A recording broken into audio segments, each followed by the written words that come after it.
Hello everyone, this is Anjali and in this video I will cover question number 1 of exercise 1.1. Okay, so question number 1 says, is 0 a rational number? Okay, can it be written in the form of P upon Q where P is an integer, Q is an integer and Q is not equal to 0.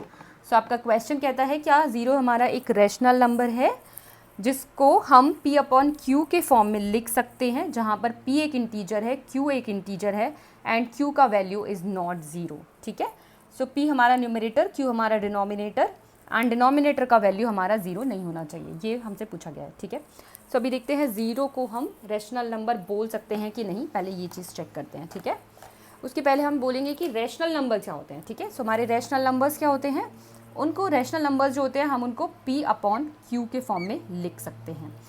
कोई भी rational number को हम P upon Q के form में लिख सकते हैं. ये हमारा इसका कंडीशन 1 हुआ, जहाँ पे P न्यूमरेटर है, Q डिनोमिनेटर है.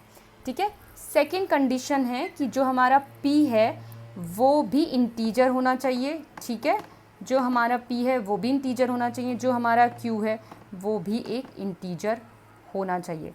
First condition P upon Q के फॉर्म में लिख सकते हैं उसको. ठीक है, अगर कोई भी रैशनल नंबर होगा उसको P अपॉन Q के फॉर्म में लिख सकते हैं. Then second condition says P भी एक इंटीजर होना चाहिए, Q भी एक इंटीजर होना चाहिए. थर्ड कंडीशन सेज Q का वैल्यू कभी भी ज़ीरो नहीं हो सकता है. जो ये डिनोमिनेटर है इट कैन नेवर भी ज़ीरो. ठीक है, तो हमारा कोई भी नंबर अगर ये तीन कंडीशंस को सेटिस्फाई करेगा तो वो रैशनल नंबर होगा. ठीक है, उसको कोई भी नंबर जो P अपॉन Q के फॉर्म में लिख सकते हैं, जिसको P इंटीजर है, Q भी इंटीजर है और जो हमारा Q है जो डिनोमिनेटर का वैल्यू है वो हमारा ज़ीरो नहीं होगा, तो कोई भी नंबर हमारा रैशनल नंबर होगा. ठीक है, सो अभी ज़ीरो अगर रैशनल नंबर है तो ज़ीरो को ये सारे तीनों कंडीशन सेटिस्फाई करने चाहिए. राइट, सो अभी चेक करते हैं ज़ीरो ये सारे कंडीशन सेटिस्फाई करता है कि नहीं. ठीक है, सो अभी ज़ीरो को देखते हैं.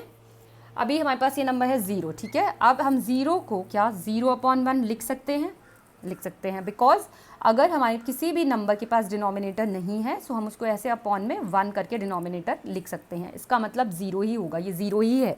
Zero upon 1 is zero. ठीक है, अभी रैशनल नंबर की कंडीशंस चेक करते हैं. सो रैशनल नंबर की कंडीशंस क्या होती हैं कि हमारे उसको रैशनल नंबर कोई भी नंबर अगर रैशनल नंबर है तो उसको P अपॉन Q के फॉर्म में लिख सकते हैं. सो हमने उसको ज़ीरो को ज़ीरो अपॉन 1 लिखा तो हमने उसको P अपॉन Q की फॉर्म में लिख दिया. राइट, P अपॉन Q के फॉर्म में लिख दिया. राइट, P जहाँ पर ज़ीरो है, Q जहाँ पर 1 है. ठीक है, P ज़ीरो हुआ, Q 1 हुआ. पहला कंडीशन तो हमारा सेटिस्फाई हो गया. सेकेंड कंडीशन सेज P भी इंटीजर होना चाहिए, Q भी इंटीजर होना चाहिए. अभी यहाँ पर P क्या है ज़ीरो, राइट, Q क्या है 1. So zero and 1 both are integer, तो हमारा ज़ीरो भी एक इंटीजर है. ठीक है, विच इज़ P. Q जो कि हमारा 1 है, this is also an integer. So हमारा दो कंडीशन सेटिस्फाई हो गया. हम ज़ीरो को P अपॉन Q के फॉर्म में लिख सकते हैं. P भी एक इंटीजर है, Q भी एक इंटीजर है, ज़ीरो भी एक इंटीजर है, 1 भी एक इंटीजर है. Third condition says Q is not equal to zero. Right, हमारा जो Q का वैल्यू है, जो डिनोमिनेटर का वैल्यू है वो कभी ज़ीरो नहीं होना चाहिए. तो इस केस में हमारा Q का वैल्यू कितना है, Q हमारा 1 है which is not zero. So हमारे सारे तीनों conditions of rational number satisfy हो गए. So we can say that zero is a rational number. Yes, zero is a rational number. ठीक है, then it is asking can you write it in the form of P upon Q. Can we write 0 in the form of P upon Q? Question में आगे पूछा है कि क्या हम उसको P upon Q के फॉर्म में लिख सकते हैं. yes, we can write 0 in the form of P upon Q because we can write 0 as 0 upon 1 where P is 0, Q is 1 and where P and Q are integers, right, and the condition says Q is not equal to 0. so here Q is equal to 1 which is not equal to 0. So we can say that yes, 0 can be written in the form of P upon Q and 0 is a rational number. Okay, and yeah, one more thing, I have prepared one video for number system introduction, so you can watch that video as well, and please do like and subscribe to my channel.